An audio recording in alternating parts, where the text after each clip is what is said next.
Okay, I'm calling to order the Communications and Water Efficiency Committee Board of Directors meeting for today, August 17th, 2022. And the first item of business is to call the roll. Director Bragman. Here. Director Russell. Director Schmidt. Here. Vice Chair Gibson. Here. And Chair Kohler. I'm here. Next, I need a motion to adopt the agenda. Move approval. Second. Do we have any public comment on the agenda, Terry? Not on the agenda. Great, then let's have the roll. Do we have any board comment on the agenda? Okay, let's call the roll. Director Bragman. Aye. Director Schmidt. Aye. Vice Chair Gibson. Aye. And Chair Kohler. Aye. Okay, do we have any public comment on items that are not on the agenda? There are none. Okay, moving along to the calendar, I'm looking for a motion on approving the minutes of the last meeting from May. So moved. Second. Do we have any board comments on the minutes? Do we have any public comments on the minutes? There are none. Then let's have a vote. Let's have a roll call vote. Director Bragman. Aye. Director Schmidt. Aye. Vice Chair Gibson. Aye. And Chair Kohler. Aye. All right, that brings us to item 2, the communications update. All right, good morning, directors. Let me just share my screen.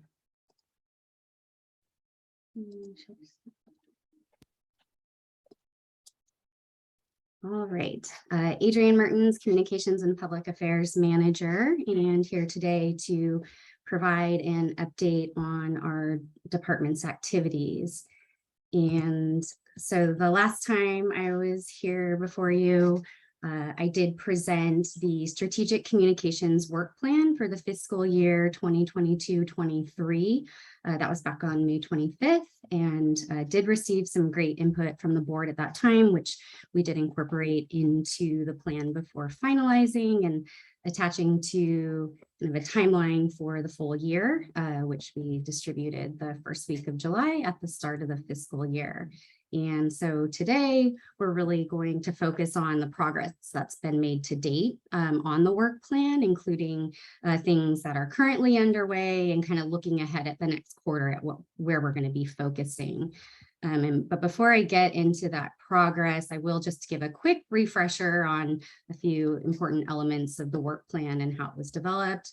First, the strategic objectives of the work plan.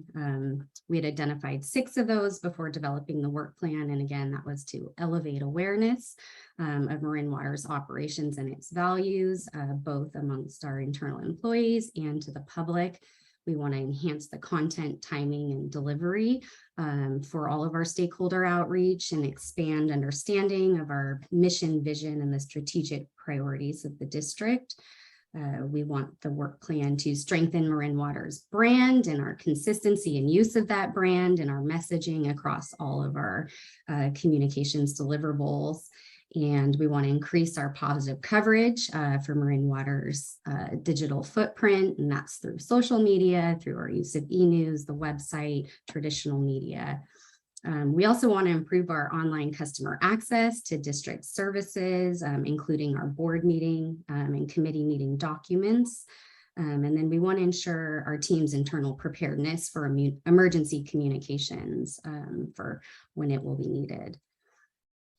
And then another thing that went into development of the plan was kind of identifying that platform of our key message themes. And really this work plan is about telling the district's story. And so I've highlighted those 3 kind of themes that we want to come across in all of our deliverables, or at least wherever possible when we are publishing and putting those out to the public. And so they're focused in these kind of 3 statement areas. We continue critical water supply planning efforts and investments in our aging infrastructure to ensure our water future and the reliability of our service. We take sustainable measures to protect our natural resources from threats, including wildfire. And we offer innovative programs and services to support our customers in using water wisely as we continue to face climate-driven drought conditions. So before you move on, Adrian, I think these are good messages and I think the language is good. I don't know if we need another separate message or if we need something woven through, but the thing that seems missing to me here is affordability and, and equity, right? Because I think that's going to be a big part of what the district is facing, not just this year, but going forward, right? Wherever we land with this water supply assessment is going to be expensive. And we've had kind of a limited focus so far on how that devolves onto ratepayers. But the largest communications challenge, well, I mean, I think you've identified them very well, but one of the larger communications challenges that will be very specific is going to be around rate increases, which are surely coming, really, whichever direction the water supply assessment winds up going. So my instinct is to sort of take it on directly and add a fourth theme. 3 is nice, odd numbers are nice, but I think one way or another, it either needs to be woven in, or my recommendation would be to simply add another theme that's specifically around affordability and equity. Great. All right. Thank you for that comment. Yeah, and actually you touched on something that I think is important to mention too. You brought up rate setting, and we know that process is coming, and we really do feel like this work plan is kind of doing some of the groundwork and that kind of preliminary education with our customers through our storytelling. And so certainly we want to make sure we're hitting all of the themes. So we'll take that back and look at that. Yeah, and I know you're still relatively new, but that it has been an issue whenever we've done rate setting. We have a public, a portion of the public that can't understand it. So I think the work that you've outlined in terms of emphasizing value and all of that, I think that's great, but we need to weave into that water isn't free. We've literally had people come to our meetings and insist that water should be free because it falls from the sky. So maybe a related message is we are not, and again, I don't know that I'd pull it out as a key message, but something for you to weave into this strategy a little bit more with a little bit more intentionality is this shift from water as a commodity, right? Like you're not buying tomatoes here, right? It's not like you buy more, you pay more. It's a service. What people are mainly paying for is the infrastructure to get the water from the sky into their homes and businesses and institutions. And I think that is it's a very it's a significant change, not just for Marin Water, but for water consumers, west wide. But I think so. I'm not suggesting that you add it specific, like I am suggesting that you add the affordability and equity message to the key themes specifically. The idea of trying to shift our customers for thinking about you're paying for an amount of water as opposed exclusively, obviously, some volumetric piece of it needs to remain important, but this idea of shifting from water as a commodity to water as a service, I think that is something we need to be emphasizing thematically. Does that resonate with you, Adrian? Do you see where I'm getting with that? Yeah, I think so. And hopefully as we go through some more of the deliverables that are in progress, you'll see, I think there is some connection to what you're saying and where that could fit in and where we could weave that in even more. But yeah, that I took some notes here, and certainly we'll keep that in mind. The dilemma we've always faced when it comes to this issue, the communication on our rate structure, is, as Cynthia said, what you're really charging for, what the bill comes from, is the infrastructure and the cost of delivering the water to you. The water itself, in fact, is free. I've told people all the time, grab a bucket, go up the mountain, help yourself. It's free. But if you want it's from Sonoma, in case it's not free. Yeah. If you want it to get us to you, then that's a cost. And at the same time, we have, by necessity, legally, a rate structure that is absolutely tied to how much water you use. So the message that we're communicating is totally mixed message here. And your job is obviously straighten that out. How do you best deliver a mixed message? Well, to be fair though, I don't think, are you referring to Prop 218 when you say legally, Jack? Oh, I mean, we have to have a rate structure based on, we can't just go across the board, charge everybody equally, or we can't set up a rate structure that's based on how difficult it is to get water to you versus somebody who's closer to the reservoir. You know, it's Well, except that you can, right? I mean, a lot of districts do. I'm not saying we should. I'm just saying Prop 218 requires that we charge people for what it costs to deliver water to them. It's True. not tied. It's not tied exclusively or even primarily to how much they use. and, So- and that's how we have to sort through the mixed message. Exactly. You know, that's the challenge right there. Yeah. Right. I just wanted to be clear to people that we are not legally required or limited in the way that we charge people by the amount that they use. I mean, I certainly agree. And I think somebody made this point at the meeting last night that price is a fairly strong signal, you know, around water use. But I don't think we are legally precluded from charging, you know, from organizing our rate around the cost of delivery, not just the amount, is all I'm saying. Well, that actually complicates the message. Yeah. It does complicate the message, but I'm just saying it goes to this issue that what we're paying, that 80% or more of what people are paying for, and I think we're agreeing about this, Jack, is the system, not the amount of water that's delivered. I think the key Well- term from Prop 218 is proportional or proportionality, and there are different ways to measure that. And we're not limited strictly to volumetric measurements, but also to looking at different ways that the charges can be proportionate to Right. the customer base. So definitely, I think you're both exactly correct. I mean, don't we have to have a bit of a mixed message? We have a mixed billing system.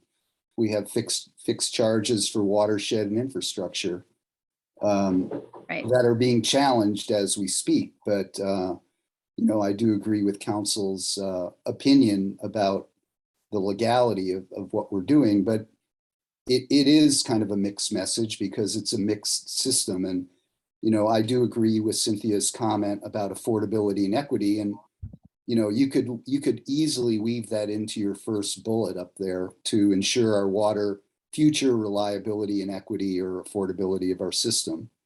But it definitely is an important point that I think it's part of our mission statement, actually. Yeah. So it should be part of this too, so. Right.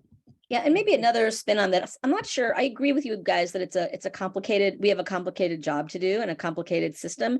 I don't know that the message should be mixed. I think the message needs to be clear that it's complex, right? I think it is I think the challenge for Adrian, I mean, for all of us really, is how to make a complicated message straightforward and simple. I don't think it should be mixed. I think people react poorly by mixed.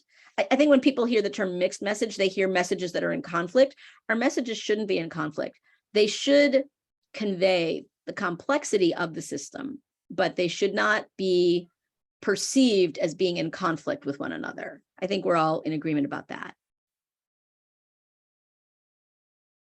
Well, the purpose of my comment was simply to point out that, and I think this discussion has just proved it, it's a challenge. The message we have is a challenge to deliver. I agree with that. Yeah. And that's, it bears some thinking and it's tricky. That's, Yeah. that's, you know. Yeah. I think Yeah. we definitely all agree with that. Yeah, Yeah. thank you. I think we've got good input here. We'll definitely take into account affordability and equity and how the costs are structured and come up with another bullet. We'll come back with it. Yeah. Great. Thank you. All right, so getting into the work plan progress, and last meeting, we did go through the work plan in detail, and there were really 9 different key focus areas. That was content creation, collateral development, branding, digital presence, community events and partnerships, earned media, paid media, internal outreach, and emergency preparedness. And within each of those 9 key focus areas, we had tactical actions that we assigned for the work plan. And so to date, we've got work in progress on about half of those work plan deliverables now. So we've completed a few, and there's several that have been implemented. They have longer timelines. They're going to take several months to get through. Some will span the course of the year. And so I'll proceed to give an update on those that are active. So first is content creation as a key focus area. And one of the most important things we wanted to get done right away, which we have, is shaping our content planning tools.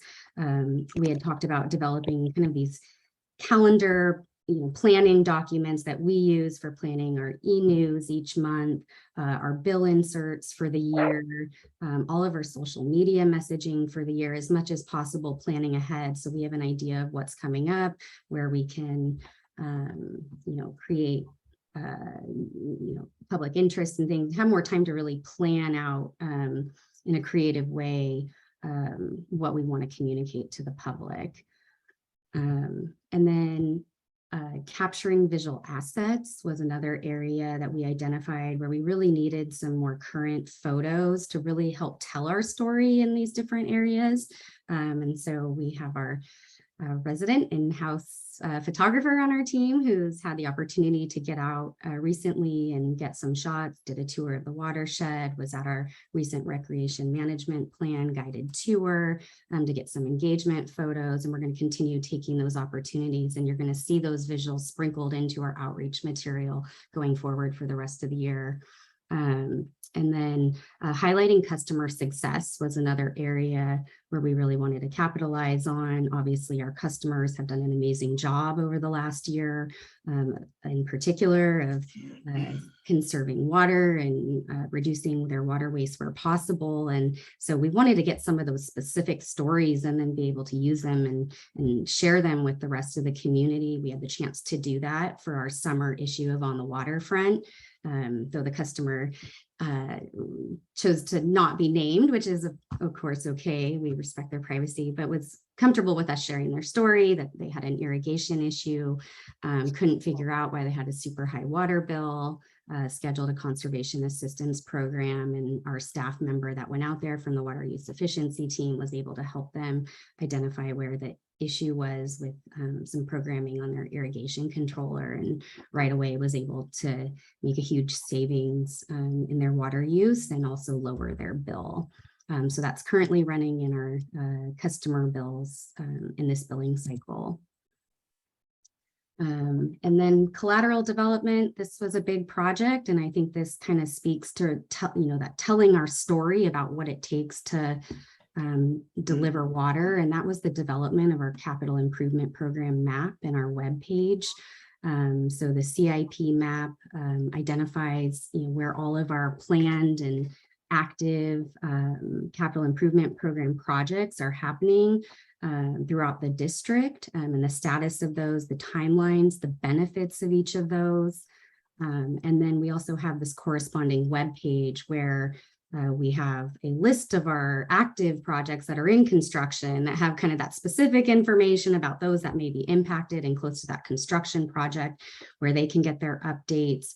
But it also has information on how this connects to the rates that our customers pay for water service, and why it's important for us to update our infrastructure and why we're making these investments.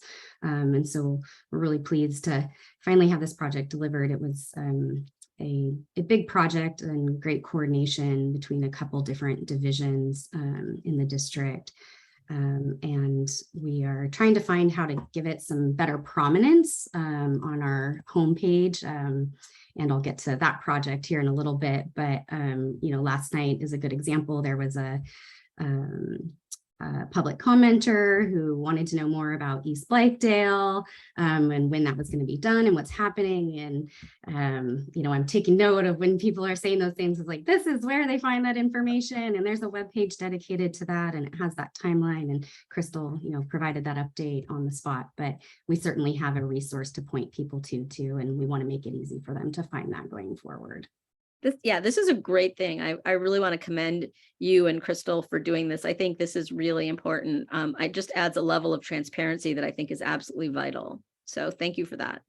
Yeah, thank you. And definitely extend that to the engineering team and our GIS folks too, who are really involved in the development of the mapping as well. All right, and then another collateral development piece that we just finalized and are kind of working on the next steps of getting it out there is this piece, Your Water's Journey, and it's really an illustration depicting what happens to your water from Mount Tam to get it all the way to your tap, and does so through illustrations. We really were trying to highlight the complex process that the water travels through in order to get to the tap, and then also to, really also showcase our district infrastructure and its role in delivering the water. So we have a handout completed, and we're working right now on getting this finalized up on our website. We're trying to make it a little bit more dynamic and really fit into kind of this page we're developing that tells all about our water supply. So Your Water's Journey is a part of that. And yeah, so we'll have more to share on that at the next meeting once we have the digital aspect completed.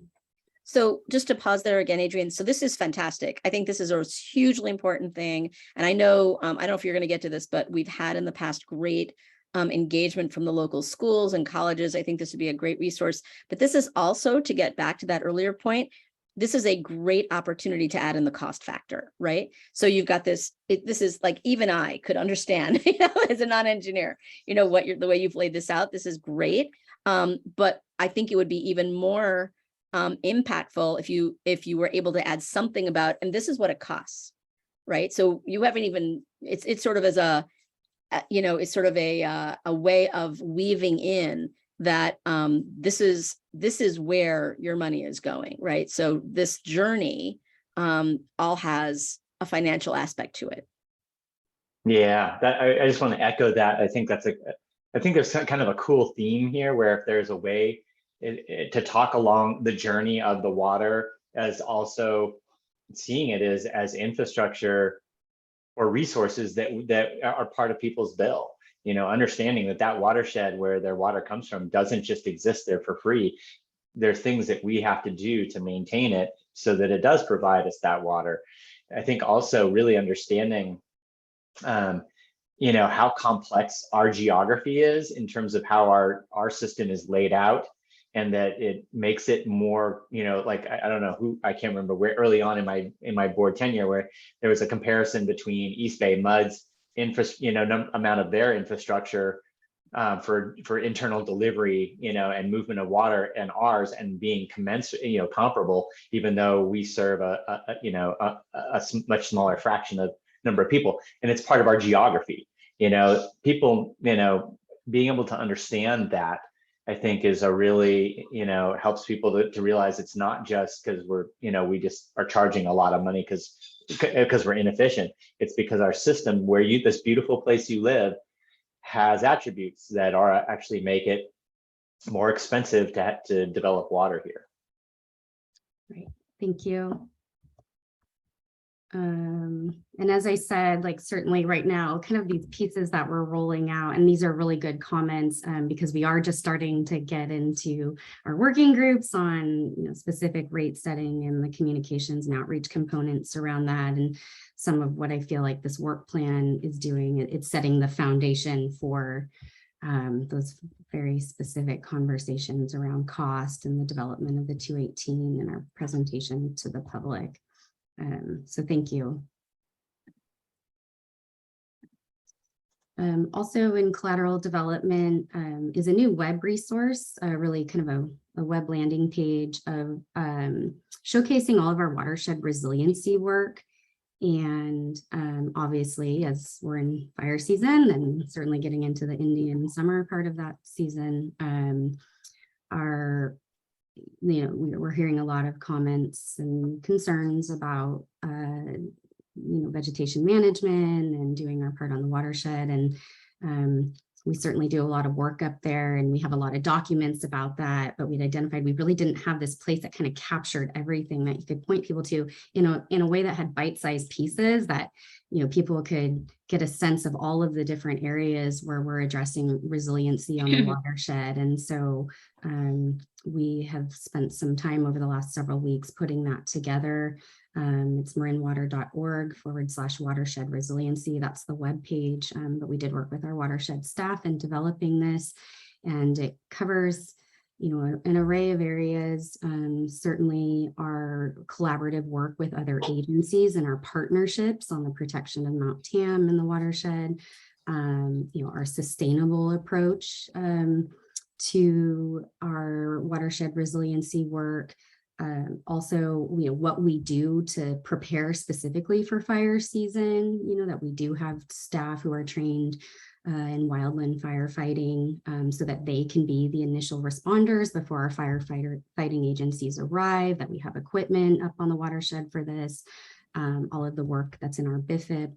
So everything's in there. There's lots of visuals to show some of the recent projects that have been completed that relate to the BIFIP. And then we also have document libraries in each of the sections. So people that really want to dive deeper into that stuff can look at old board presentations and some of our reports and resiliency study to get more information. But we just got that published this week. And so we'll be doing a lot more work now to get that information out and share that this resource is available to people. But I do want to highlight it for the board as well, because this is certainly something in your conversations where you may be hearing from constituents that you can always point them to as well. So here again, can you just go back quickly to that page? That was great. So this is another place where I really want to commend you for doing this, because I don't know if the rest of the board is aware, but we got a very unhappy letter from somebody, and I've actually seen many of these in the past, where you're not doing anything about fire, and I passed it along to Adrian, and maybe some of the rest of you did also. And I thought, Adrian, your response was fantastic, but it did make me realize once again that part of that person's upset, assuming that they were genuine about it and whatever, was that they couldn't find this stuff, right? So I think having this place is great. My suggested tweak on this is that it's a little jargony, right? So I think the average person would not necessarily know that watershed resiliency is where they're going to find information about fire. So I would suggest, just wherever this is being listed on the homepage, that it's watershed resiliency and fire preparedness or something. The word fire needs to appear in a bunch of places. It needs to appear in that blue bar at the top. And then in your categories below, there needs to be someplace early on, maybe after protecting our natural resources, there needs to be something about fire preparedness. Because we use language differently than the public. Yeah. They're just if somebody's just interested in fire, they're just going to search for the word fire. Yeah. Yeah, and we can certainly do some things on keyword tagging too to make sure this rises to the top rather than the 80-page documents on the subject. We did struggle a little bit on finalizing a name, because when we talk about watershed resiliency, well, it's broader. Fire is certainly a huge focus. Yeah, it does. It's broader. I'm just suggesting that it be, and it's prettier to just say watershed resiliency. I'm just saying it's a little industry jargony. So, I'll leave it to you to how you actually, but I just think fire needs to appear somewhere in that blue bar, and it needs to appear as a specific category in the drop down. All right, great. Yeah, we'll go back. Agreed. Thank you. It's gonna be increasingly a big topic as we go into fire season. It's definitely at the top of the list of what people are concerned about right now. Yeah, and there's this whole effort in social media and, at the IJ to be like, oh, the watershed, the water district doesn't care about this. They're so lazy. They're so feckless. They don't know what they're doing. They've never done anything, So we've given the enormous amount of work and the enormous amount of investment. It's been a frustration for me for a long time that we have not been successful in making it easy for the public to see that, in fact, this is a huge part of our investment, a huge part of what we're doing. And, I was in an editorial board meeting. I think, Jack, you were there too. It was a few years ago. And there was just this absurd amount of disinformation, nothing has happened in, 20 years. So, I think we really have to, given the great work that the team has done, it's just unfair, that narrative is out there and being pushed so hard by, I think, irresponsible folks. So I think the more that we can do to demonstrate to the contrary, there's this very serious these initiatives, they've been underway for at least the entire 16, 18 years that I've been on the board. And that, that this is important, serious work, and it deserves to be, taken seriously and understood seriously. And again, I think this comes back to cost and the and highlighting the investments that we're making, because we agree. spend millions a year on vegetation management. Yeah. So looking Right. at where our dollars are being spent in terms of a percentage of our total budget. I mean, it's in terms of the watershed, it's probably the largest percentage of our watershed investment is in Right. fire. Exactly. So, And yeah. that doesn't jump out at you here. So I think that is so you're anticipating, Crystal, where I was going, like that is something that I think should be right up front here, right? Just the statement that you just made, this is the single largest investment we make in our watershed, because people simply don't know. Yeah. And we can certainly not count on our local media, and certainly not the social media, to get that point across. They're quite dedicated to making the opposite point. They've got their narrative, and they're by God well going to push it forward regardless of the facts. So I know I was told that directly by one of the IJ columnists some years ago. So I think, we just have to understand that we cannot assume there's good faith there, and we have to do what we can to put the facts out there appropriately. Thank you. Okay, and then, so looking ahead, I had mentioned our website homepage redesign, and you can see flashing on the screen right now is just some concept stuff that we're working on. I don't have anything ready to show today, other than this little sneak preview, but we've got these new tools now, this watershed resiliency and fire preparedness page. We've got our CIP page. 2 meetings ago had introduced, we have this whole new water use efficiency landing page, and we want to make a really great entry point from the homepage for all these things. We also want to continue to make it easy for customers to find our services, for them to find, our board meetings and access documents. And so that's kind of our next step, is getting to the homepage and figuring out a redesign that really is user navigation friendly, and really elevates these areas where we want people to see what we're doing, and bring it to their attention right up front. I think that's great. I think making that easy is fantastic. I've tried to search for things sometimes and it's challenging. The other piece, if you could do some sort of page about where your money's going, because even though I think on each of these pages, we want to talk about cost, for some people, that's where they want to start, right? So I think having some sort of page, where is your money going? I don't think it needs to be extensive, but almost a summary of all of these other efforts would be great. What's going to, long-term investment in the system? What's going to, operations? What's going to watershed and fire? What's going to, efficiency and permanent demand reduction? What's going to supply augmentation, right? There are these big categories. So I think there's a great story to tell there that isn't being told. But I think I agree completely, Cynthia. That is a great suggestion. Yeah. Great. So I think some people are going to be interested in categories, and others are going to be just like, tell me where the money's going. Yeah. This is really, Adrian, thank you for what you're doing. I think we all are hungry to try to really make this more robust, to kind of deal with as all the misinformation and I think negative sentiment that's based on misinformation that Cynthia was talking about.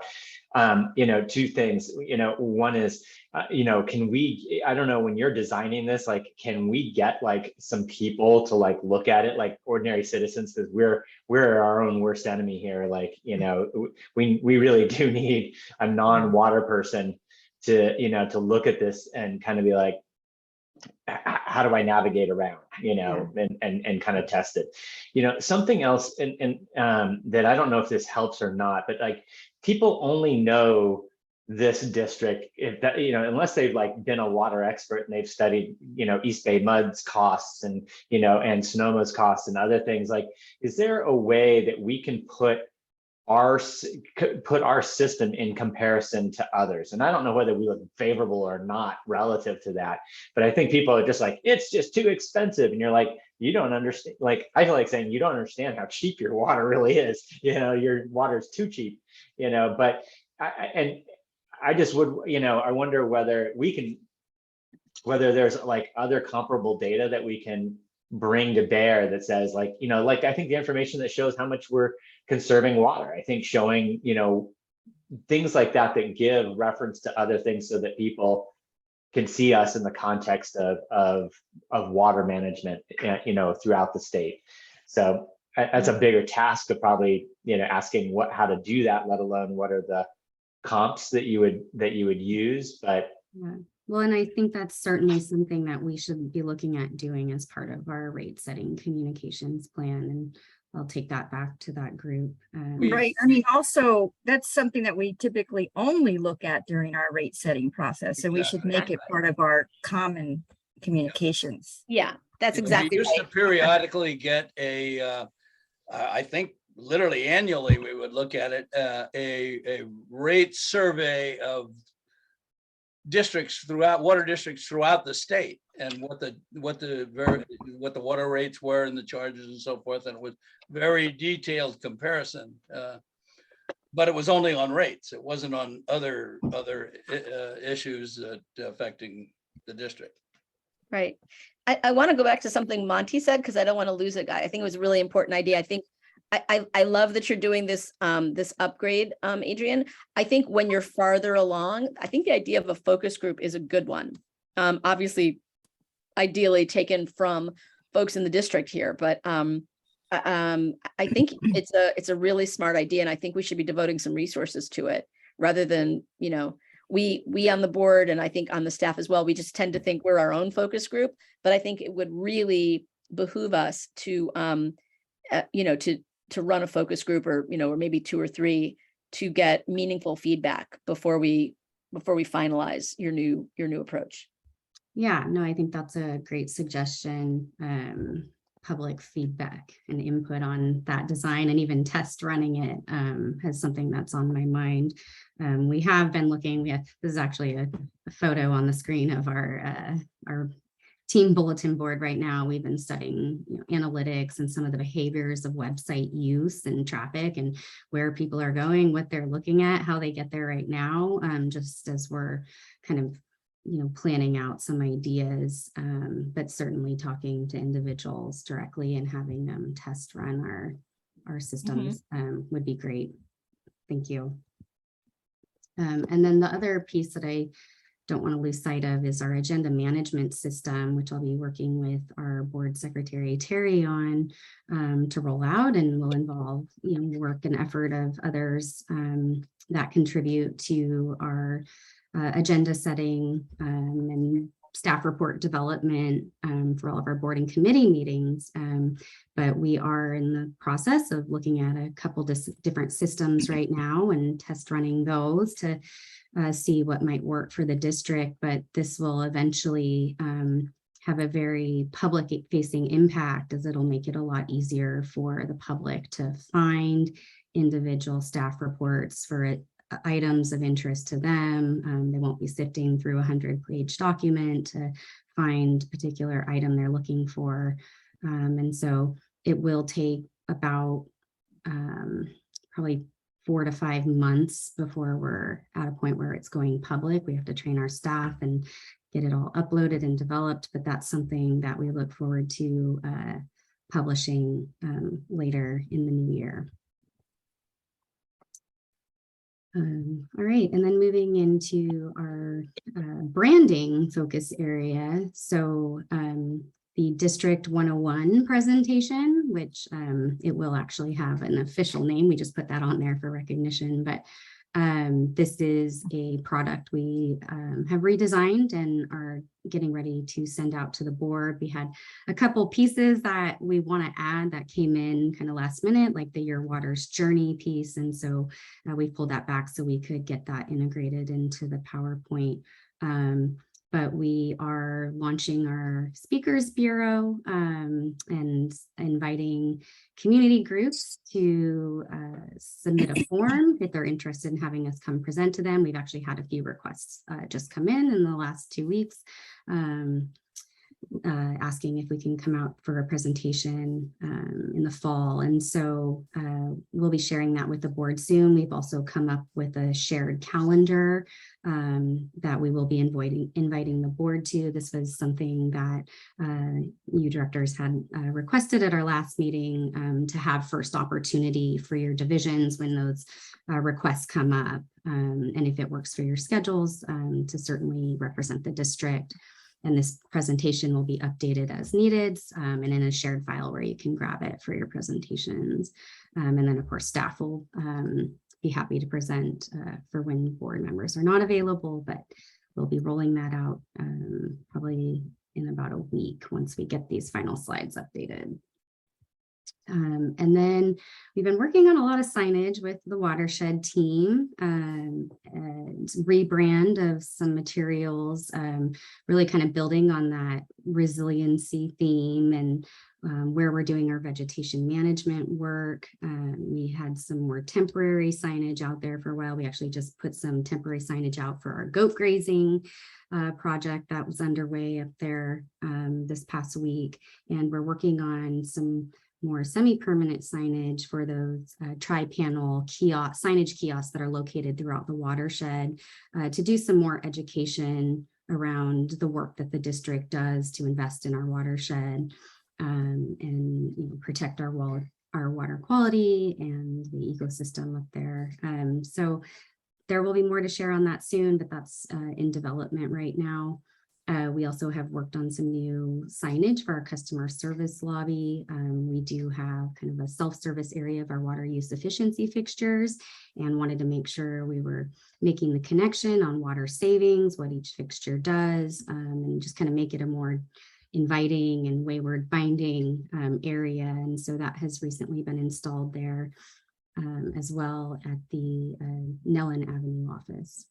Adrian, on the Watershed Signs, Yeah. and I've talked to Crystal about putting up some seasonal fire signs.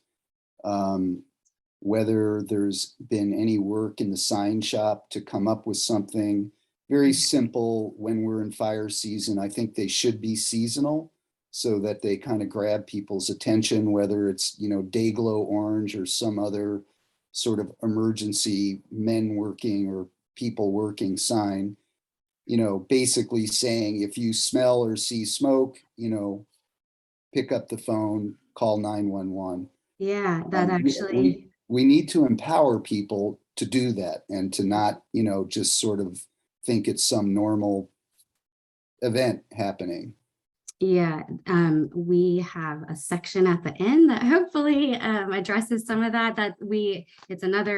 It's in our emergency preparedness area. It was a little bit hard to figure out how to break some of this up, but Yeah. Okay, sorry about that. I know that was an outcome of the briefing that Sean did on, I think it was after the June fire event that happened on the watershed, that there was a need for more signage out there, and we have connected and we are in the process of developing that. And it talks both about what the district's doing, but then what you can do if you're on the watershed and you do see smoke or a fire and specific actions to take. And so that is something that's being addressed right now as well. Yeah, and I know there's going to be other signage issues in the recreation plan that's being considered now too. But that seasonal fire watch sign, I think, is something that we really need to get on and get out before the end of the fire season. Agreed. On your District 101, get to know your water district concept. I want to talk to you more about this offline, but I have been, within the last couple of months, requested 3 times to do one of the history lectures, slideshow, whatever. I've done over 50 of them, but I have not done any in the last couple of years. The History Society has contacted me, actually a senior living facility and a Rotary Club, all in the last couple of months have said they'd like to do it. And in each case, I said I would coordinate, I'd push forward and coordinate that a little bit with you and see if it's doable. Yeah. But this is motivating me to do that. I'll talk to you offline about that. Yeah, that's great. And if it's easier for you guys going forward, now that we are getting the system in place, as you get those requests, if you want to just forward them to me, then we can kind of get the scheduling going, work with you on your calendars, so that just to maybe take some of the burden of the communication off on just the logistics part. Something, and Jack, I would actually be very curious to see your presentation. So, genuinely, but something else too is that if it's done via Zoom or something like that, you could record it and which would never be as good as live per se, but like, you know, having it on our website, Yeah. you know, might be an easy way to be like, hey, if you know, if you're curious, here it is. It's super, you know, you're That's a doing great it, idea. you're doing it anyway. Yeah, Just well, go for it. that's a very good idea. It's ironic because the thing that sort of slowed it down was the need to do it by Zoom. Right. As opposed to real life, which of course, as you said, is better. But you're right. It would be sort of a living value going, you know. Yeah. Guys, I just want to, I hate to interrupt, but I want to move us along because we've still got to get to the distributed infrastructure section. So Adrian, I'm guessing you're winding down here. You know, I'm not even halfway through, so we probably Oh. should pick up pace a little bit. Oh, I will do my best. Okay, well, just to pause then, because Jack and I both have a hard stop at 11. Should we reschedule for next week to just continue this committee to do the other piece? Because I really don't want to give that short shrift. And I don't want to give you short shrift, but I also don't want to just end at 11 without a plan. Yeah, that would, we would have to canvass the group for an available time slots, and Terry could do that to, as if I'm understanding you correctly, would to table the conservation distributed infrastructure item until a later time.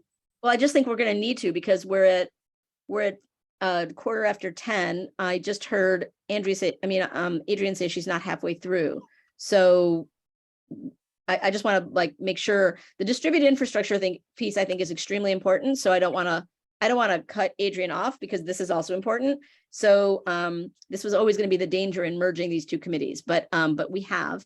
So I just don't want to put it off, because I just don't want to be another 3 months before we do that. So I just want to make sure we can continue this meeting next week. So if we can just do a quick informal canvas, is that the pleasure of the board, or how do you want to proceed, since this meeting is going to lose 2 of us at 11?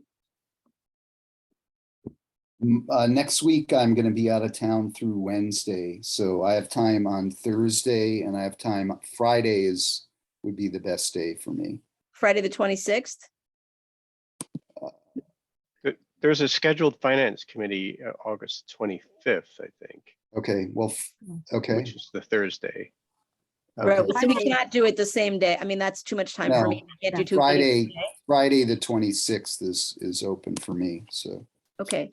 So I have a conflict from 10 until 11:30, but I could do it after that. Same for me. Can we do this at a different time than we usually do? Can we do? The afternoon of the 26th. Yeah, I can do any time in the afternoon, but I have a hard stop at 4. Yeah, that would work for me, so. How's that for you guys? I have a 1 o'clock, so I could do it at starting at 2. Okay, that's a bit of a, okay. Can we do a 2-hour? Because we might, I don't know if we're going to need the whole 2 hours, but we're certainly using a fair bit of time on this. So can we block off 2 to 4 potentially on the 26th? Does that work for everybody? It's good for me. Okay. And then this is Carrie's presentation, right? Is it good for Carrie? Yeah, I can make that work. All right, sorry about that. And then also we could add back in the GM report. You had some questions about the demand management data. that was in great. the report. Yeah, we could add that in. That would be fantastic. Let's do that. Okay, so we'll let Adrian complete her presentation today, and then we'll move water efficiency to the 26th from 2 to 4. Okay, great. Thanks. Cool. Hey, so since we're going to take a little more time, I just want to say, like, in keeping with the idea of recording Jack's presentation to have on our website, you know, the District 101 presentation, another board member could do that. And again, you know, record it. It just would be, I think, you know, it's so easy in this digital world to have a digital video file that people can watch, you know, because a lot of people don't want to read, but they'd like to watch a video. Maybe there's a way we can, you know, set it up and do it with the intention to make it, you know, really serve multiple people. Yeah, that's a great idea. All right. I think You know, there's also that historic video that was distributed a few months ago that we could put up there. I can send Adrian the link to that. It's very interesting. It was done back in the I think, the 30s, and then they added some, you know, modern audio to it, but it's a real interesting little glimpse into sort of old time movies of the watershed and the water district. Yeah, I mean, I not to get crazy about the idea, but like, Carrie could do a presentation on our conservation programs, and Crystal could do a presentation on our, on the infrastructure of our system. These, again, people don't like to read, but they might watch, things that are produced and not to generate a bunch of problems or work for folks. I just think that really could help us reach people who who otherwise won't read the content but would watch the video. Okay. And if you indulge me for 1 second, I'm sorry, but I cannot resist this.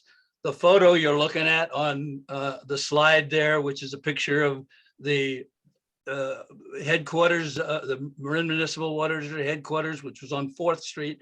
You will note in the very front there, in front of a picture of the entire staff, that's a picture of a fountain. The fountain was perpetually running 24 hours a day, 365 days a year. Obviously violation of total conservation, something we would never do today, but no, there it is. We're guilty. Great, thank you for those suggestions. I think we'll go back and brainstorm on these video ideas. I like that. I think that would be a good project.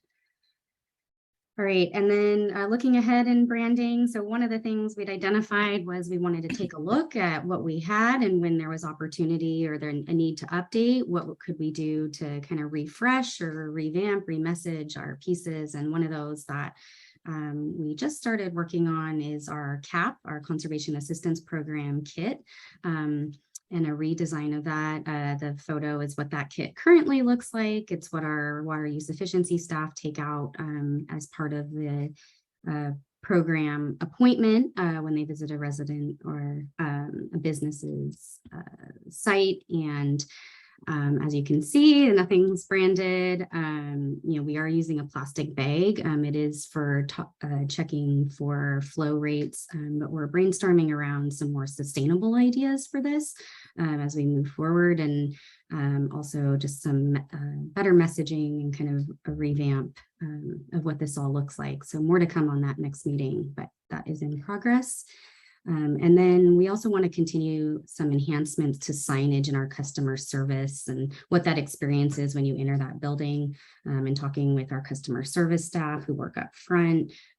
We see anywhere from 30 to 60 customers through those doors a day. That's a lot of traffic. And when you walk through those doors on the left-hand side, there is some prime real estate for some really great signage. And I think that would be an opportunity where we could talk about that your water's journey, and really explain in kind of visuals and simple captions to really put that in front of people's faces right when they enter our building. So that's something that we'll be planning for in the next couple months. And then digital presence is another focus area, and social media engagement is something that we're really trying to beef up. We want to be responsive as quick as possible to those that comment on our page, whether it's a compliment or a concern. We've shown one example here where in this case it was a positive, where they're commenting and wanting more information about a photo. But whatever the tone, we want to be responsive when it makes sense. And we're also trying to tailor our content to the audiences within each of our 5 platforms. And each of them are a little different, and there's different requirements. As you may know, on Twitter, we're limited to 280 characters for our messages. So those obviously have to be crafted differently than if we're posting something to Nextdoor. And talking directly, to the neighbors and those in our community. Instagram, you can't use links, so there's a little bit different way of talking to customers in that platform as well. And so with each of them, we're really trying to tailor so it makes sense. Prepaid phones. Oh. Great. And here's just a couple other examples of some of our engagement recently with customers. We were sharing our scalable landscape design templates that are made available through the Sonoma Marin Saving Water Partnership, and got some kudos on those, and responded, letting them know, who was responsible for those, and how it was made possible. And then we had another customer who was concerned that we don't have enough rangers up at the watershed. And we let them know that we're actually hiring at that time, both for rangers and watershed aides, and to help us spread the word. And so where we can, take those kind of concerns or issue type of comments and turn them into a positive or, an action item, we're trying to take those opportunities. And then for our digital presence, looking at our analytics is super important to us. It's super important to us as we move forward through the work plan. We have changed, in addition to our quarterly analytics report, which we provide at this meeting, and I'll get to in just a moment. We have now started doing monthly analytics reports as well, so we can have data sooner from month to month and compare it and see how we're doing. And we have been sending those out to the boards, usually the first or second week of the month following the month that the report covers. And so I will get into our quarterly analytics report for our digital engagements. And so our site traffic, this covers May through August. We've had 186,000 page views, and 50,000 of those have been unique users.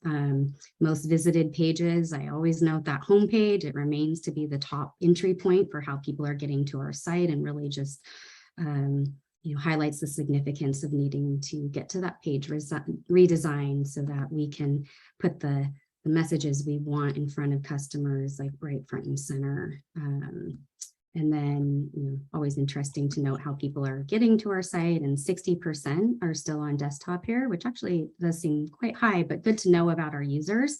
And about 38% are on mobile devices. That is so funny. We are such an old community.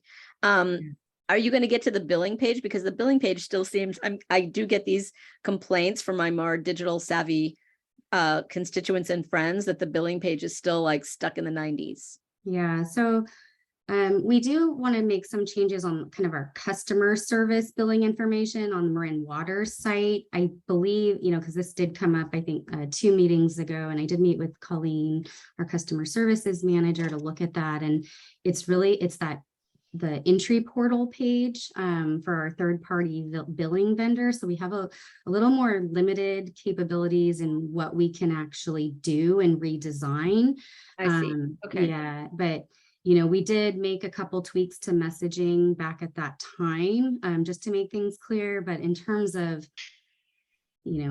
buttons and images, that's a little bit more difficult for us to tackle because it involves a third-party vendor. I see. Okay, thanks. Yeah. And then for our email campaigns, we continue to do well with our e-news. We're at 22,500 subscribers. The industry standard open rate at that amount of subscribers is 32.5%. You can see for June, July, and August, we were well over that. And I will note that July and August, we actually bumped up into 50% open rate, which is really great. And it's nice to see that, despite the sense of urgency of our water shortage emergency, kind of scaling back, we've been able to transition out of those kind of scarier messages and more focusing on the future and our water supply resiliency. And we're still seeing really high engagement. And so really happy about that. And then that is great. Can I ask, the subscribers list is good. It's a little over 10% of our population.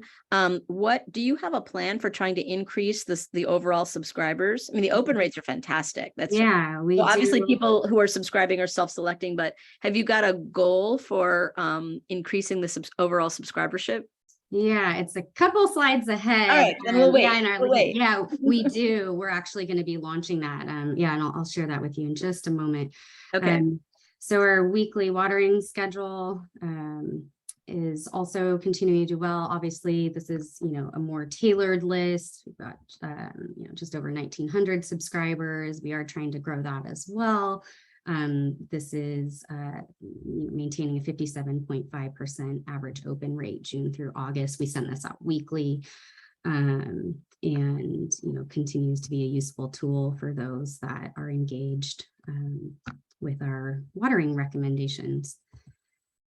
And then for our social channels, here we have just Instagram, Facebook, Twitter, and Nextdoor, what our followers look like, how many posts we did. We had 87 Instagram posts May through August, 69 on Facebook, 66 on Twitter, and 30 on Nextdoor. And the reason those are different is because certain messages are appropriate for certain channels versus others. We don't want to flood Nextdoor with as many posts as we might do on our other channels, or we will lose engagement. And I mentioned in our last meeting that we do have rather high engagement on Nextdoor, in what I've seen in my work in other agencies, and we want to kind of foster and maintain that. And so we don't want to overly abuse in our posting there.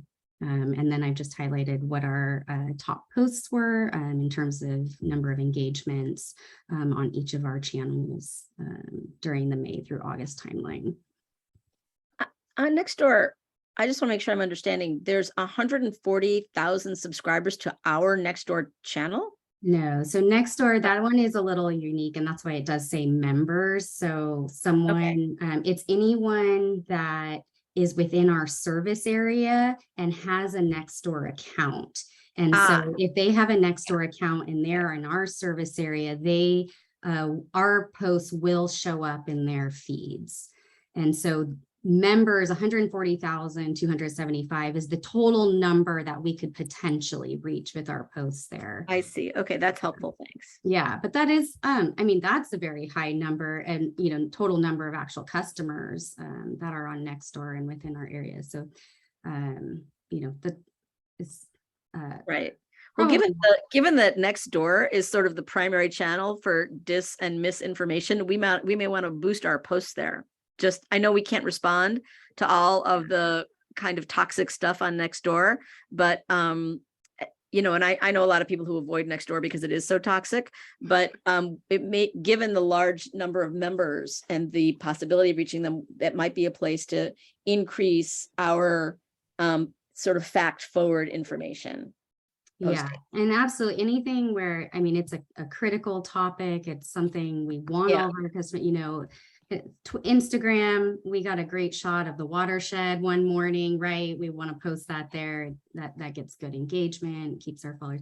We may not post something like that to Nextdoor, but certainly if we're sharing about a service or, recycled water, the filling station's going to be, changing schedules or whatever, we certainly always post that there. Anything to do with our watershed and wildfire preparedness, that's definitely going to Nextdoor. But yeah, we'll keep that in mind.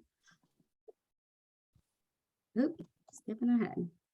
All right, so here's where we'll get to your question, Director Kohler. So there's a couple things in digital presence that we're doing. One, this month, we as a communications team are going to be establishing our digital analytics goals for the year. We kind of want to set some targets that we want to hit, gain subscribers in each of our channels, where we want our open rate to the level of that we're maintaining throughout the year.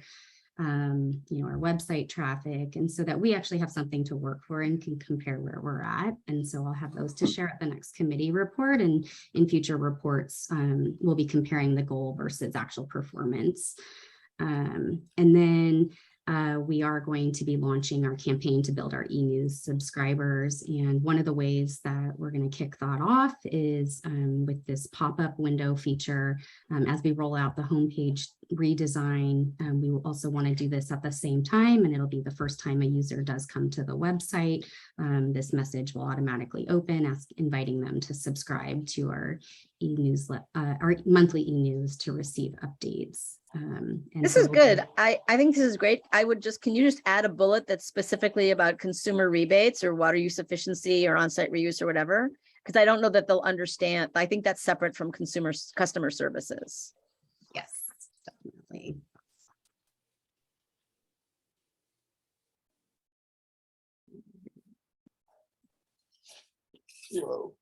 Great. All right, and we plan on implementing some other things to follow this. Obviously, social media invitations. We might look at doing something with our bill inserts specific to this, just as a call to action. You know, bill inserts is a great way to get information. Here's how you can get it more frequently, even. And so there will be more to come on that, and we'll be providing updates on how our campaign success goes. All right, and then for community events and partnerships, so we've been out at a number of events, a few of them highlighted here. They're in June at the Fairfax Festival and Parade. That was a 2-day event, and that was definitely a success in terms of engagement. This was a wildly popular event. I think the entire town of Fairfax was there. We ran out of everything by like noon, and in terms of our water use efficiency giveaways and our literature, and had to have staff do an emergency run back to the office to get us fully loaded just to complete that day, and then had another day of outreach at our booth. We also had an opportunity, some of our staff, to walk with Director Bregman in the parade, and that was great. Passed out our low water California native wildflower seeds, which were very popular. Also ran out of those by the last probably quarter mile of the parade. So we know for next year to have way more supplies, but that was a great event. And then we've hit a couple other events that were larger. Conservation night at Marin Art and Garden Center was recent. And then last night we had staff out at Strawberry Recreation Night with an outreach booth as well. And then looking forward for events and partnerships. So we're excited about a new partnership that we are forming with Sloat Garden Center and our UC Master Gardeners to try to elevate our webinars and our attendance at those. So Sloat has been doing their own webinars for some time, and apparently has had a few hundred people or more on some of those webinars that they're offering, and they got wind of ours, and we connected and decided that we would try to join forces on that. And so we're doing joint marketing of that program. And because we do want to make it clear, they have a number of different types of webinars. This is really focused on water smart gardening, all of ours. And so we've branded it in that way. So it's kind of this webinar series track that has this water smart component to it. And of course, our staff will be present as co-hosts of those webinars to tout our own customer programs and initiatives and our rebates that we offer as well. And all the resources we have available on our website with our Water Smart Gardening Resource Center. So our first one launches on September 3rd, so we'll report back on how that goes. And then there's another one planned for November 5th. And then we also are involved in the Regional Saving Water Partnership pop-up events. There's one on August 20th, and this is through our Sonoma Marin Water Saving Partnership. All of the member agencies are participating in pop-up events this Saturday from 10 to 2 at select locations. So we'll be out at the Urban Farmer Store with a booth, passing out our water use efficiency fixtures, our buckets, as well as our gardening resources. And that'll be happening again around the region all on the same day. And there was joint advertising and marketing for all of those pop-ups. And then a new event we're going to be participating in is the Sound Summit by Roots and Branches Conservancy. This event's on October 21st at Mount Tian State Park. We are going to be bringing our water table out for that. It's a good event to have that at. There'll be lots of thirsty people, especially if it's a hot day. So it's a good way to attract them over to our booth. But we will especially be focused on talking probably about our watershed recreation management plan. We will have a survey running at that time, so it might be a good time to get some survey takers. I'll get to that more in a second in another slide. But also just talking about the work we're doing on the watershed as well. And then another focus area, earned media. So we have had some good coverage recently in a few critical areas. Obviously, as the state is under the statewide drought emergency, there's been a lot of focus on what individual agencies are doing to respond in their communities. For us, it's been a little bit tricky since we did unwind our from our water shortage emergency restrictions. But one thing we've really been able to highlight when we hear from the media is our non-functional turf ordinance that was implemented back, I think, in the springtime. And so even though that happened a while back, it's kind of had this resurgence of coverage because we've been pointing to that as something that was an ongoing effort that our board of directors and the district took for longer terms water savings. And so just during this last month, there's been coverage on that in several different news outlets, including in Southern California. And then in June, we were able to highlight our advanced metering infrastructure, our AMI project, or proposed project.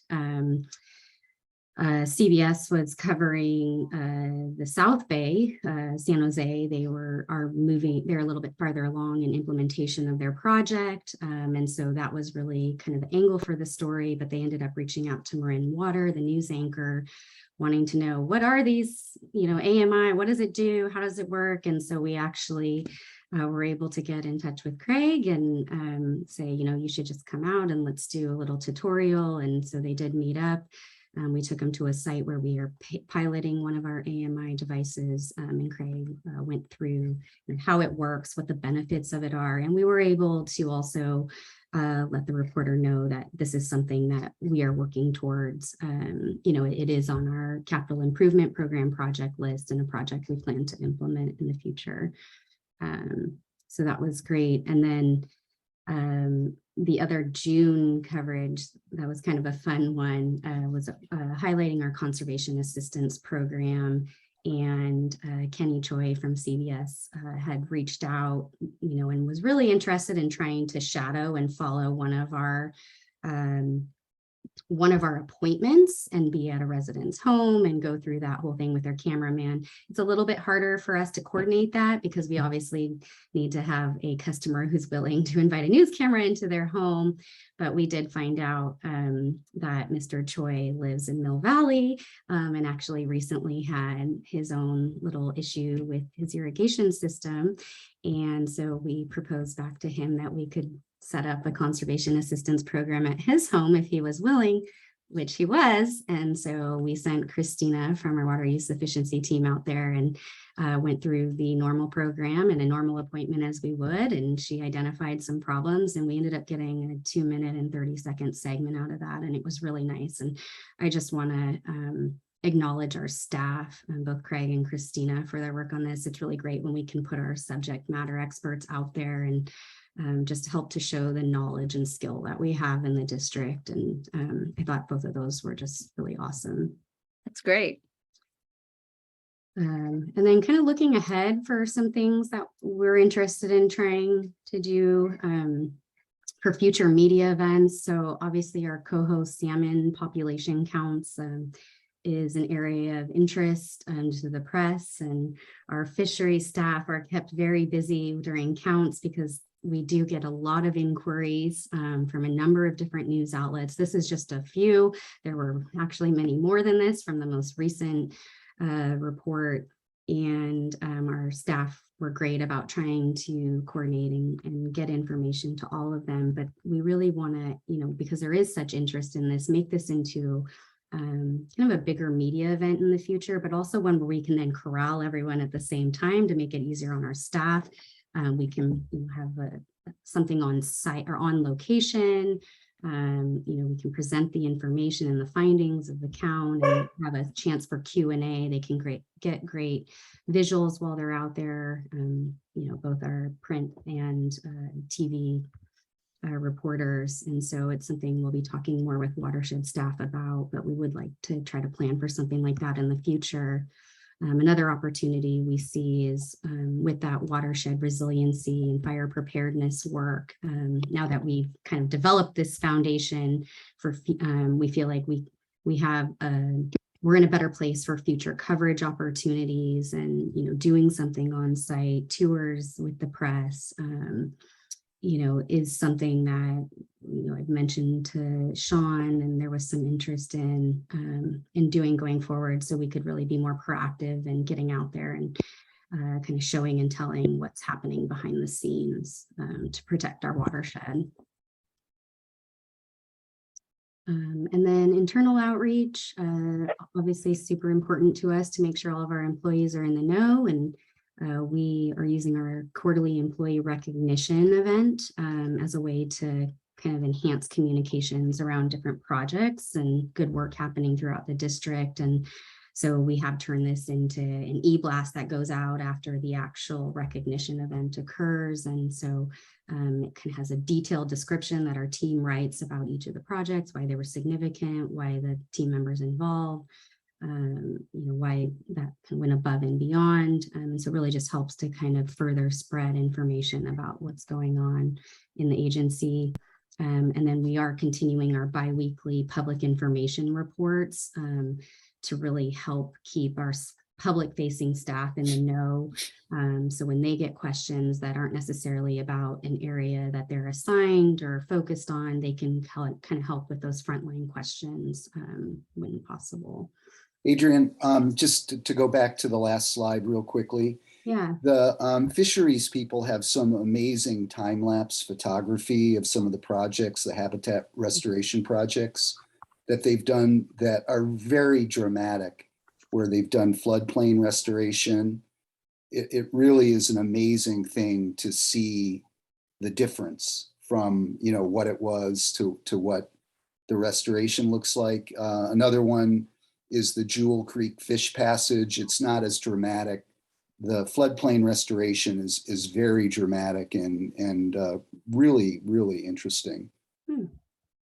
Thank you for mentioning that. I was not aware of that. Yeah, no, they do some amazing documentation. Cool. All right. Well, there's certainly something that could probably be done there with that. Yeah. All right. Nice I will be touch. following up with him. Okay, thank you. So Adrian, just a quick time check. We've got a little less than 15 minutes, and I know the board has been engaged, but we haven't had any public engagement. I see at least one hand up.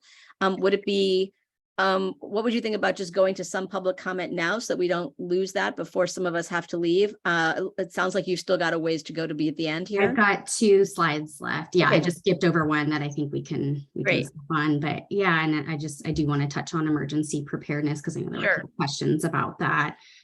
So we've developed some new outreach procedures for communicating around watershed closures due to red flag warnings. We're looking at what are other ways we can get the word out. We invite the community to be up on the watershed when it's closed. We certainly want to make sure people know and the reasons for that. So we actually are going to be using our e-news subscriber list going forward to do special notifications about things that are more critical like that. So they're timely. It doesn't happen on the monthly schedule of e-news. It's just, it goes out as soon as we know that it's happening. And then we've developed templates for our social media. There's one below that just helps to communicate the red flag warning, so we can be very quick and timely with getting those out. They're already prepped and ready. And then we're working on some interagency coordination with the county to see where else we can help with coordinating on communications around those closures. And then we do, as I said earlier, have ongoing work with watershed staff on our education and emergency signage projects. There were really 2 types of signs that came out of that debrief from the last fire. One was that kind of educational, what do you do if you see fire on the watershed or smoke? And so giving that instructional information for customers, and then also having these emergency signs prepared to really make it clear the watershed's closed. If there's something happening, we say it's closed, just because you can't see something right in the vicinity of where you are, that trailhead's closed. And so we made a bunch of these to give to staff to put out there to really help them to keep people out of the area. And if you remember from Sean and Dawn's report out on that, one of the issues is that it makes it very difficult for emergency vehicles to get in. And so in addition to safety, it's just that access that they're trying to keep clear. And then I think that really covers everything. Or, oh, I forgot, I do have this one. I'm sorry, I actually do want to touch on this. I lied, I have 2 more slides. And actually, I'll just really touch on the rec management plan because that one is pretty critical. We are implementing a community survey that will open in the beginning of September, and it's part of the rec management plan input collection process. And just to get an idea of, how people use the watershed, how frequently they're visiting, kind of covers an array of areas. And we are putting this bill insert in our September and October customer bills so that we can invite all of our customers to participate as well. They also will be surveying out on the watershed and doing intercept surveys with those that are there, but it was important to also include all of our customers as well. So I wanted to bring that to your attention as it'll be rolling out soon. And with that, we'll go ahead and just get to next steps. And that's really continue our implementation of the work plan. We'll be meeting with our district teams to collaborate on these different project areas. We will be sending out the district monthly digital analytic reports, and then we'll continue providing project updates to all of you at our committee meetings. And we can take questions or public comment now. Thanks. I just want to take a minute, Adrian, and just thank you. This was a very, very robust report. I think this does emphasize, again, we should not be trying to do these meetings together. I mean, this was a huge amount of material, all of which was very well done, super well put together. I can tell this is a massive lift for you. So thank you. And let's talk separately about, not trying to stuff too much into these meetings so that they can be constructive for the board and the public. And then with that, Terry, I know we have at least one public comment. Yes, we do. We have Mr. Phil Sauter, and I just want to remind Mr. Phil Sauter that we do have our public comment timer, which I will show in a minute so that he will know when the time is up.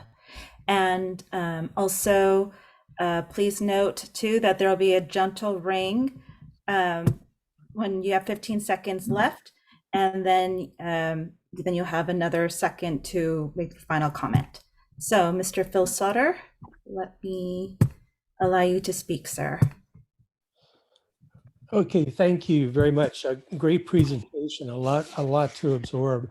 As an old marketing hack, I wanted to inject just a little bit of humility into my comment, and that is, staff and the board know a million things that we would like customers, that you would like customers to know. Us roadies who follow the board meetings and these kind of meetings probably know 100 things.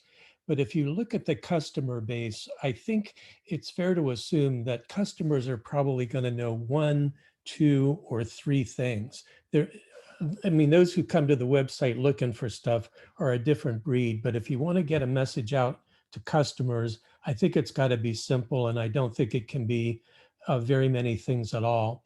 For example, with my emphasis on conservation, the things that I'd like customers to know, I'd like them to know we have a 2-year water supply and that we'd like to head to a 3-year water supply. I'd like them to know that leaks use up to 10% of our water supply.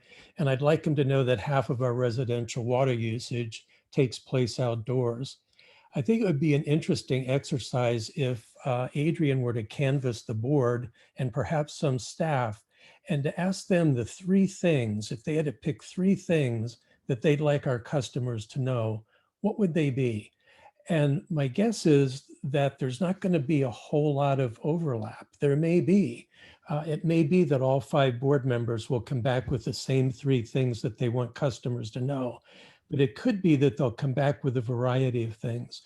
And my suggestion would be that we want to get to a position where everyone has the same 1 or 2 or 3 things that we'd like customers to know.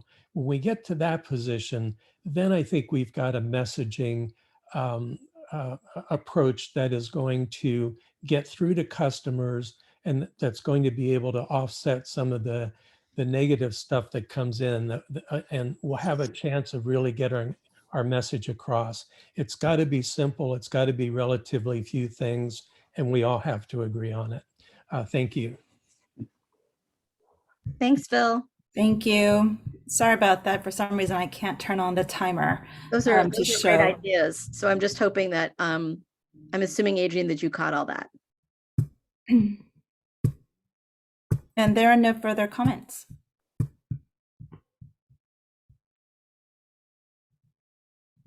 We're getting done on time since we're only doing half of our agenda.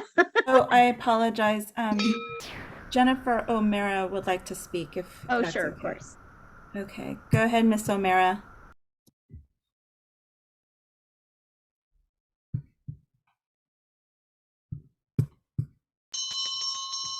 Pardon me, I was on mute.